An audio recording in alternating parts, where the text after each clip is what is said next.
When I decided to do a video on this watch, when I pulled this watch out of my collection, I did something I hadn't done before, which I should have been doing for a while, or at least as long as I could have, and that's using my phone to try to figure out what this is.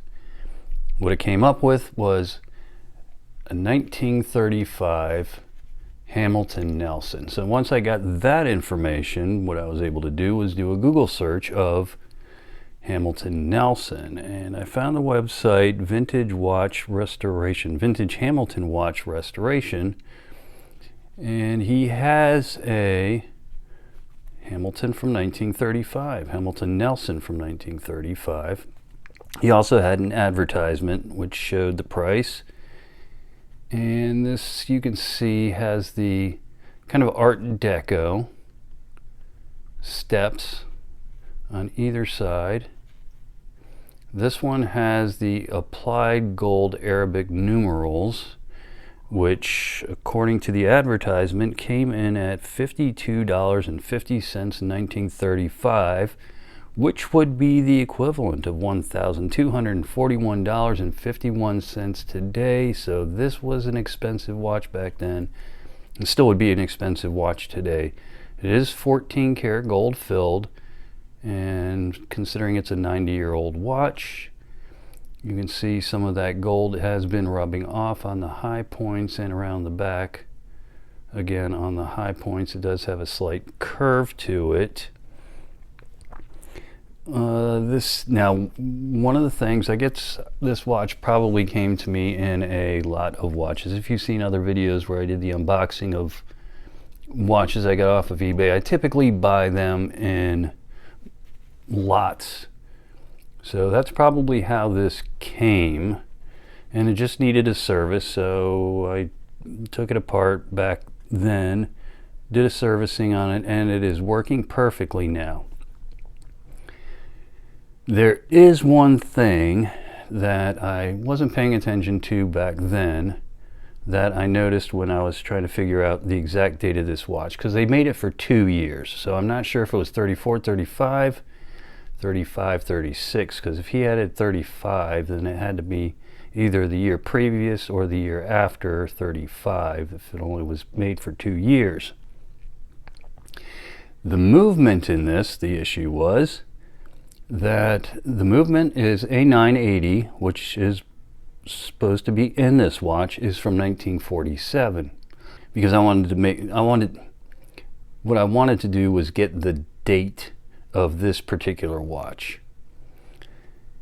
Also, you can notice down here is a chip in the crystal. The crystal is in pretty good shape, and for a 90-year-old watch it really is in good shape. It's got the sub-second hand down there, center second hand. I did put this band on this strap. This was in my box of straps, and I thought that this kind of woven type strap, leather strap in brown, would look good on the watch. Dimensions. I'll get into the movement in a little bit. So I've got some stuff that I need to show. So from left to right, I guess from crown to the other side, is 22.3 millimeters. Top to bottom, not including the lugs, is 30.9 millimeters. Lug to lug is 38.4 millimeters. The lug width on this is 16 millimeters, and the thickness is 8.3 millimeters. All right, now to the movement. I'm not going to open this one up. Like I said, it's running perfectly, and I haven't decided if I'm going to do this or not. I probably will. Okay. So the 980 movement was produced between 1934 and 1951. 700,000 approximately units were produced in that time, which is supposed to be a pretty low number for American produced movements. And this is Hamilton, so this is an American made in the United States. When I was digging through my Hamilton movements, and I keep stuff separately, and so the Hamilton is one that I have its own little box for. I was able to find that. Now that is according to the serial number, a 1934 Hamilton 980 movement. So this one, I guess I never tried. The balance seems to be fine. I never tried to do anything with it. This was just in case I came across something like this that was missing, or you can see it's not the same dial or hands. So what I'm going to try to do, if this is 1934, which is the first year of production for the 980 movement, what I'm going to try to do is get this one running, and hopefully that's all it needs, or maybe just a mainspring or something like that, and then I can put that in here, and this one will be original. And then the 1947 movement, see, I don't know what this is. This is another thing that was in my box that is also using a 980 movement. Of course, you can see it's missing the second hand down there. But this one also uses a 980 movement. It's missing the crystal. I have to check to see if I have a crystal for it. But this movement is missing parts. It's missing the ratchet wheel, I know for sure. Obviously, the stem and the crown are missing. So it is missing a few parts. But if I find out what this is, and I get the 1934 980 movement, then what I can do is I can put the 47 in this watch. Of course, the dial's not in the greatest condition. All of that's kind of irrelevant. I imagine when I find a crystal and put a crystal on there, I can try to clean up that dial a little bit better, and maybe the crystal will hide some of that gunk around the edges.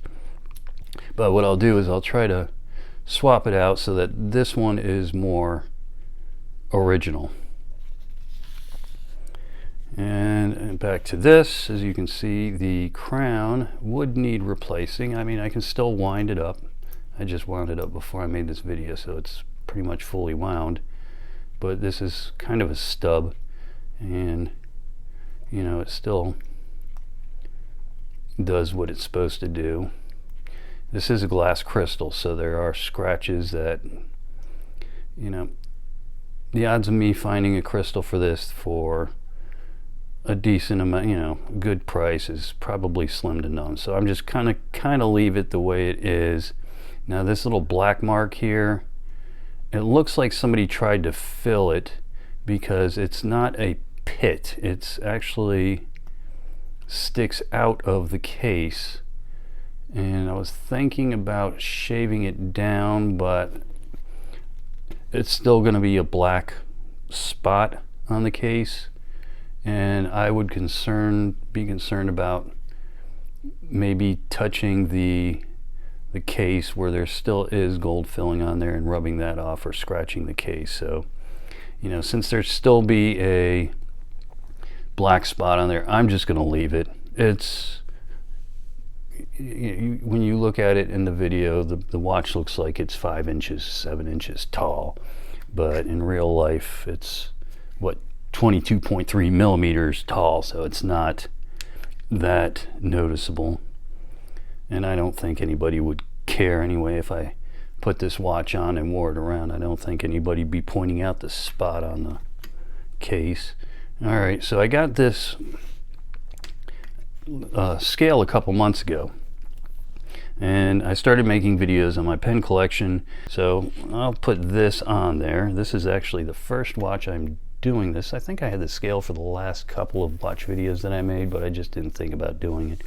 So this is coming in at 26.24 grams. Of course, that's with, oh, let me see, let me get it more on there.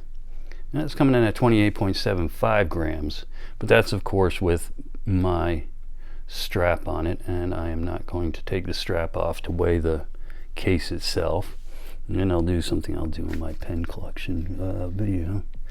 Let's compare 26.56. I usually do a big disposable, but I'm not going to do that. So here's my traditional Parker Jotter pen. Let me throw that on there. Well, let's grab something else. I mean, you can say, Mark, why are you showing me that? Oh, here. This was the watch I was wearing before I took it off. Let's see how much. Okay. 97.8. So I usually don't have that running, but I had to time out 15 minutes for something. I just forgot to reset it, but I don't usually let the chronograph secondhand. Okay, so 97.81 on the Speedmaster.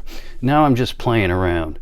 I'm just being stupid. Here's a watch I haven't done a video for because I got some of these. I got these things all over. What is this one? This one is an Elgin something. A Durapower, a little DP on it. That's 41.57. That's 20.